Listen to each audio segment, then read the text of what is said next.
5 spicy foods to try cooking at home. Spicy chicken curry.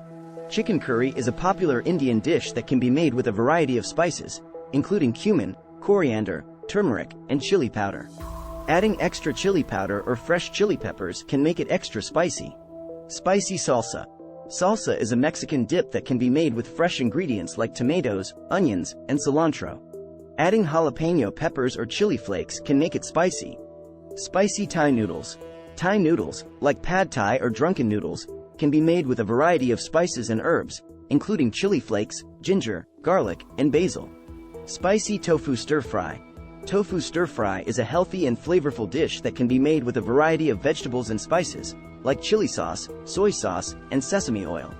Spicy stuffed peppers. Stuffed peppers can be made with a variety of fillings, including rice, beans, and cheese. Adding jalapeno peppers or chili flakes to the filling can make it spicy. You can also top the stuffed peppers with spicy salsa or hot sauce for extra heat. Thanks for watching.